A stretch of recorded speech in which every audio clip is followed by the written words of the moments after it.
Olá, queridos, Deus abençoe você, Deus abençoe sua família, sua vida. Estamos aqui de volta, Pastor Sérgio, esse amigo que vos fala.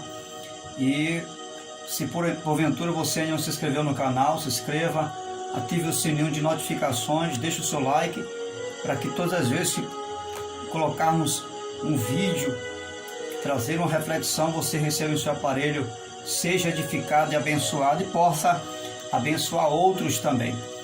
Eu quero orar com você, porque tudo começa bem quando começa com oração. Você já orou hoje? Você já levou a Deus uma palavra de oração? Então ore comigo. Esse é o seu momento. Essa é a sua hora. Deus, em nome de Jesus, queremos te louvar pela bênção da oração, pela liberdade de poder estar aqui falando contigo. Eu oro por essa pessoa que comigo ora também. Abre as portas desse momento para esta vida. Aceita e considera a oração deste seu servo, desta sua serva, em nome do Senhor Jesus, independente do credo religioso dessa pessoa, seja ela alcançada por ti, meu Deus, com graça e poder, em nome de Jesus. Você que crê, diga amém. Muito bem, eu quero iniciar essa reflexão fazendo uma pergunta para mim e para você.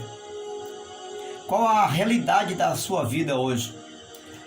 Qual é o cenário em que você se encontra hoje, em pleno século 21, qual é a realidade da situação que você está vivendo? Seja ela boa ou ruim, esteja você no alto dos montes ou nos vales da vida, qual a circunstância que você está vivendo hoje? E dentro dessa pergunta, à luz da palavra de Deus, quero deixar para mim, para você, para nós, algumas lições preciosas que Jesus nos deixa ao encarar a vida com realidade, com transparência, sem arrudeios, com franqueza, como ela nos apresenta. Que às vezes a gente quer mascarar a vida, já percebeu isso? De vez em quando a gente quer fazer alguns arrudeios, a gente quer interpelar a vida com contratempos, mascarar, fazer de conta, fingir que não está acontecendo isso, fingir que não está acontecendo aquilo. Mas Jesus nos dá uma receita. Ele vai nos ensinar como nós devemos nos portar diante da realidade da vida, esteja ela nos trazendo bons momentos ou maus momentos, esteja ela nos trazendo tristezas ou alegrias, esteja ela nos confrontando ou não. Jesus vai nos trazer lições maravilhosas e lições que vai nos fazer vencer toda e qualquer circunstância da vida. A primeira pergunta, a primeira questão em pauta em relação à realidade da vida que vivemos hoje é: que realidade eu e você estamos vivendo? Estamos vivendo um tempo de censura ao que é certo? Será que você está vivendo esse tempo? Será que estamos vivendo um tempo onde as pessoas estão limitando nós fazermos aquilo que é certo? Será que é esse tempo aí que estamos vivendo? E se formos olhar direitinho, estamos vivendo uma realidade que é um fato.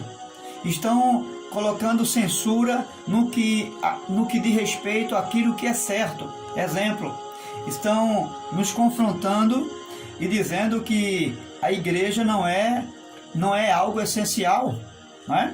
Você está vendo aí, né? A mídia e enfim o governador está colocando estampado aí que a igreja não é algo essencial, ou seja, está nos limitando a fazer aquilo que é certo. Como Jesus se deparava diante dessa situação? Ou quem sabe alguém está limitando você a fazer aquilo que é certo em alguma outra área? Como Jesus se comportaria vivendo essa realidade que eu e você estamos vivendo hoje? Lucas capítulo 6, versículo 12 vai dizer a seguinte expressão: num daqueles dias, Jesus saiu para o monte a fim de orar e passou a noite orando a Deus. O texto sagrado diz: num daqueles dias. Que dias eram esses que Jesus estava vivendo? Se você ler o contexto desse texto, no capítulo 6, versículo 1, Jesus ele é confrontado por alguns fariseus, porque Jesus passava por algumas lavouras de cereais e os seus discípulos começaram a colher, começaram a comer, a debulhar espigas, e os fariseus começaram a repreender ele, a falar com ele que não era permitido fazer aquela colheita e se alimentar no sábado. Jesus responde: vocês nunca leram o que fez Davi? Quando eles e seus companheiros estavam com fome, entrou na casa de Deus tomando pães, o pão da presença, comeu o que apenas os sacerdotes era permitido comer, deu também aos seus companheiros. Então disse Jesus: o Filho do Homem também é Senhor do sábado. Você vai observar que eles censuram Jesus, limitam Jesus de fazer algo que diante de Deus era justo fazer. E Jesus vai interpelar eles e perguntar lá na frente: que é mais válido diante de Deus? O matar a necessidade do corpo, ou seja, o se alimentar, ou o preservar o sábado? Jesus está dizendo: a vida é melhor do que qualquer tradição. A vida é superior a qualquer tradição religiosa. Então você vai observar que Jesus também vive em um momento de censura. Mas o texto sagrado vai falar que ao invés dele ficar batendo de frente, ele vai orar. O texto sagrado vai nos mostrar que num daqueles dias, esses dias que Jesus estava vivendo, era um cenário de política, era um cenário de um puxa para cá, outro puxa para lá. Na verdade, os fariseus não estavam visando a condição da lei, o zelo da lei, eles estavam politicando, na verdade. Para você ter uma ideia, até as pessoas que eles iam ganhar para Deus, que na verdade não é para Deus, eles iam fazer um proselitismo. Era o tipo de uma evangelização onde eles conquistavam as pessoas não para Deus, mas para si, ou seja, para compor o seu grupo de religiosidade.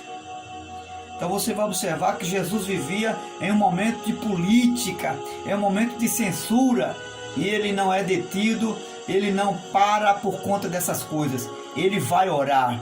O que Deus está dizendo para mim e para você é que nesse momento de censura, de limites, não existe coisa melhor para mim e para você fazer do que viver uma vida de oração.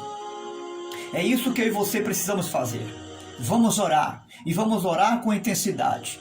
Não se limite às circunstâncias que você não está podendo fazer. Aquilo que você não está podendo alcançar, aonde você não está podendo chegar, Deus vai ao seu encontro, através da minha e através da sua oração. Os paradigmas e todas as barreiras saem de nossa frente quando nós nos colocamos de joelho na presença de Deus. Segunda questão e pergunta é: eu e você estamos vivendo nesse tempo presente movido pelo que as pessoas pensam ou não de mim e de você? Você é uma pessoa que vive movida pelo que as pessoas pensam ou não deixam de pensar de você? Qual é a sua postura diante dessa realidade hoje? No texto sagrado de Mateus, no capítulo 3, versículo 17, o texto vai nos ensinar, em relação à pessoa de Jesus, que quando Jesus é batizado, 3 coisas acontecem. Os céus se abrem, o Espírito Santo vem sobre ele, e uma voz do céu brada dizendo: este é o meu Filho amado. Escute, nós precisamos aprender com Jesus, que não importa o que as pessoas venham dizer de mim ou de você, o que importa é o que eu sou para Deus. O que importa é o que você é diante de Deus, um filho amado de Deus. Alguém pode até dizer que você não serve. Alguém pode até dizer que você não é amado de Deus. Alguém pode até injuriar você de alguém que não é de Deus. Mas Deus está dizendo: você é o meu filho amado. Jesus vivia sob essa base espiritual. Ele tinha consciência que não importava o quanto ele era odiado ou amado pelas pessoas. Não importava o quanto as pessoas recepcionassem ele ou não. não importava o quanto a sua família, o quanto os seus irmãos viessem o contrariar em relação àquilo que ele fazia ou deixasse de fazer, isso não importava para Jesus. O que estava importando para Jesus era que ele tinha consciência que ele era o Filho amado de Deus. E que não havia nenhuma circunstância que pudesse levar ele a viver uma inferioridade de vida, porque ele sabia que ele era o Filho amado de Deus e que Deus o amava e não importava com circunstâncias ele pudesse viver, qual o cenário em que ele pudesse estar. Não importava se Jesus estava granjeando uma multidão ou não. Não importava se Jesus estava sendo aplaudido ou não. O Pai estava ali como um Pai amado dele. E ele estava ali como Filho amado. Isso era a base de um ministério e de uma vida salutar de Jesus. Coloque em seu coração que você é o Filho amado do Pai. E não importa o que as pessoas venham a pensar ou deixar de pensar de você. Siga em frente, porque você é o Filho amado do Pai. Terceiro lugar, você e eu somos alguém que, volta e meia, nós costumamos revidar alguém? Será que você e eu costumamos revidar os insultos que as pessoas fazem a mim? Quantas coisas que, volta e meia, alguém insulta a minha fé, alguém insulta a sua fé, e alguém leva a você uma palavra dura que a vontade mesmo é de revidar. Qual é a minha atitude numa hora de insulto? À luz da palavra de Deus, 1 Pedro, capítulo 2, versículo 23, o apóstolo Pedro vai dizer que quando Jesus é insultado, ele não revida, mas entregava aquele que julga com justiça. Vamos fazer como Jesus?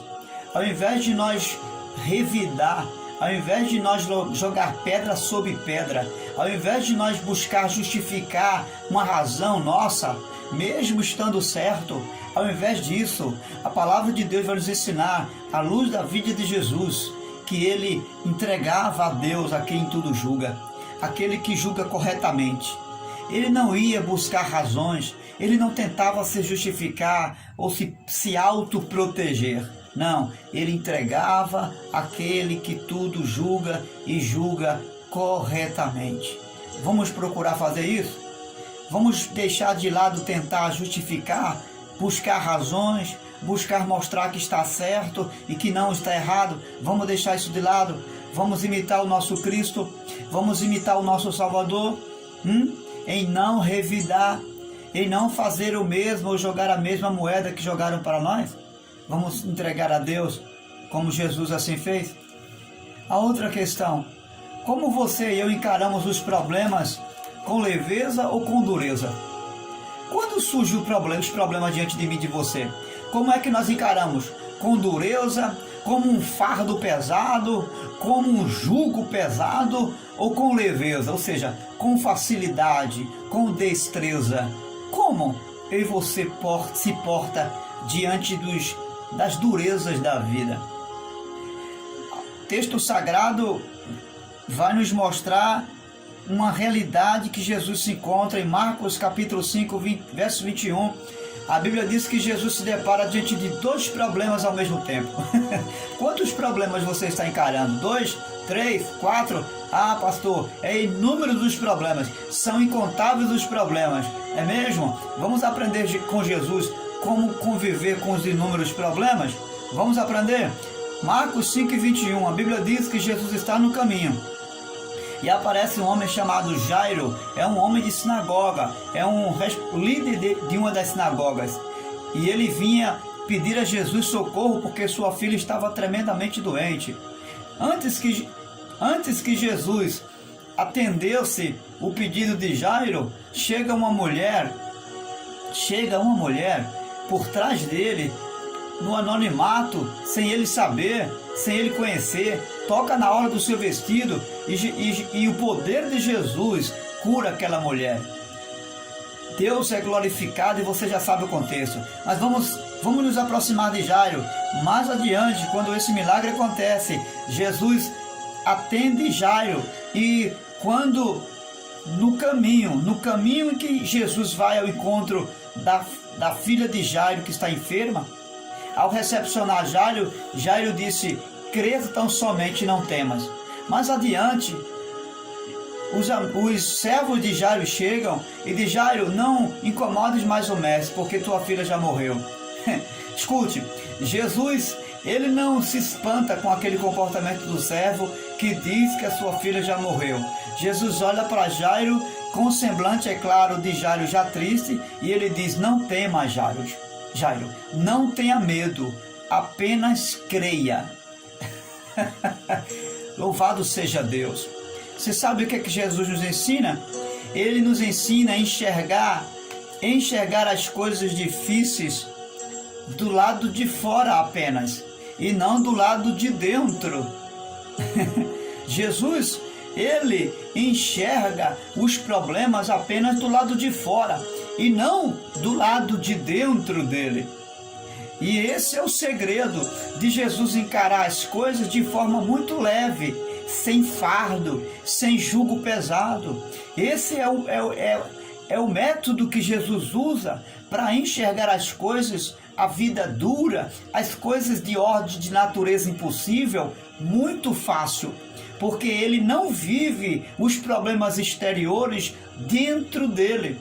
Ou seja, os problemas que estão do lado de fora, ele não traz para dentro dele. Pelo contrário, ele administra os problemas que estão do lado de fora através de uma vida de leveza, de uma vida de poder que ele já vive no seu interior. Você percebe agora porque nós muitas vezes vivemos uma vida de jugo e de fardo pesado, mesmo estando ao lado de Jesus? Porque nós não estamos fazendo como Jesus fazia. Nós não estamos encarando as coisas do lado de dentro para fora. Nós estamos enxergando as coisas do lado de fora para dentro. Ou seja, estamos trazendo os medos e os fardos, os problemas que estão do lado de fora, estamos trazendo para dentro de nós. Ao invés de vivermos um problema, estamos vivendo dois problemas. O primeiro é enxergar eles do lado de fora. E como se isso não bastasse, estamos trazendo esse problema para o nosso interior. Ou seja, ficamos sem a graça e o poder de resolver os problemas. E quando enxergamos os problemas, enxergamos de uma forma humana. Enxergamos no âmbito horizontal e não da vertical. Jesus não tinha um olhar para os problemas do interior para fora, não. Ou melhor, do exterior para dentro. Ele olhava os problemas de dentro para fora. Por isso que os problemas não conseguiam entristecê-lo. Por isso que os problemas não conseguiam vencê-lo. Por isso que tudo que Jesus enfrentava, seja qual fosse a sua realidade de vida, era a um nível espiritual. Ele enxergava com os olhos espirituais. E esses olhos, essa forma de enxergar a vida, levava Jesus a viver os problemas com facilidade, a lidar com os problemas sem nenhuma dificuldade, porque ele não vivia esses problemas dentro dele.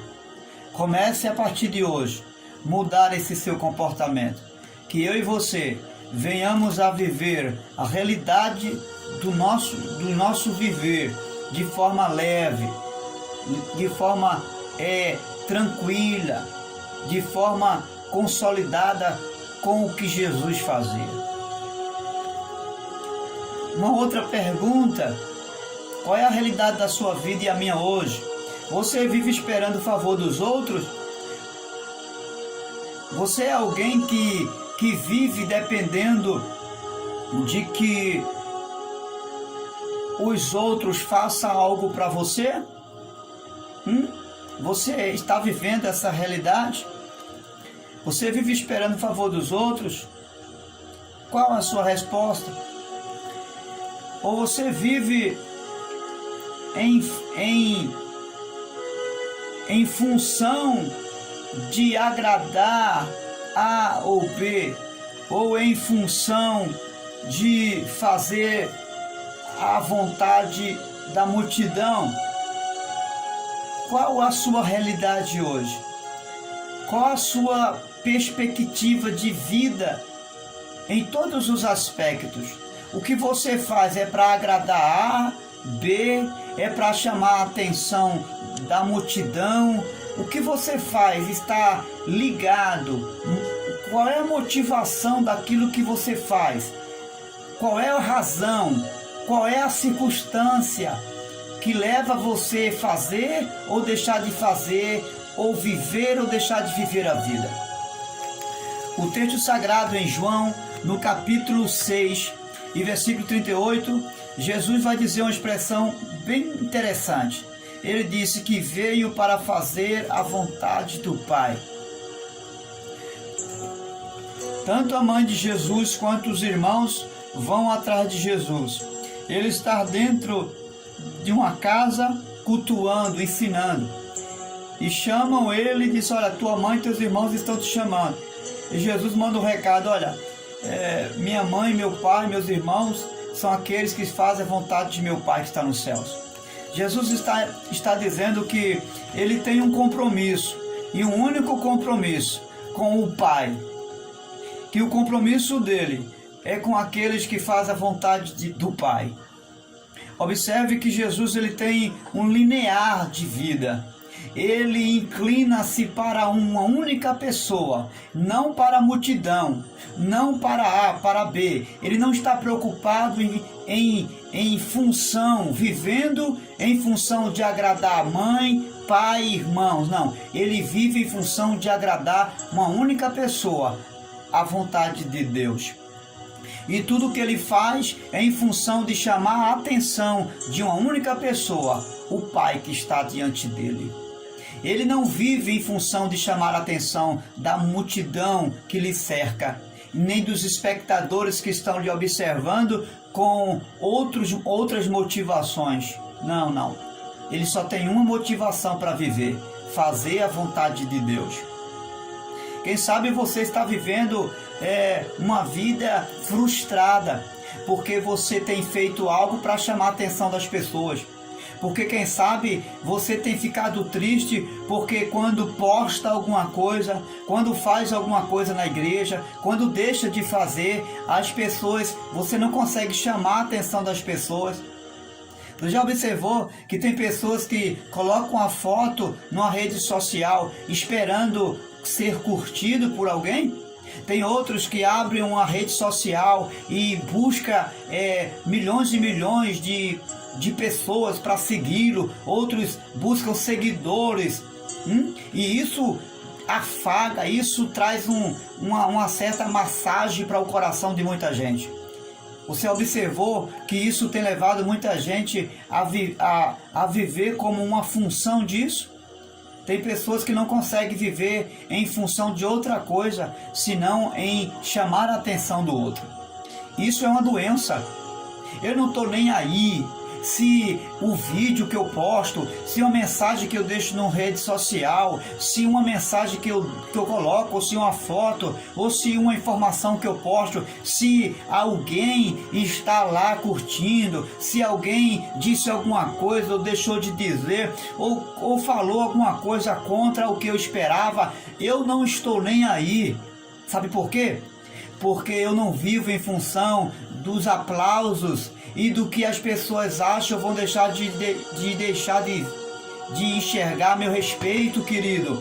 Eu vivo em função de agradar a Deus e de fazer a vontade dele. Ou seja, eu tenho um delinear, eu tenho um único para agradar. Eu não vivo em função de agradar multidão, eu vivo em função de agradar uma única pessoa, o meu Senhor Jesus Cristo.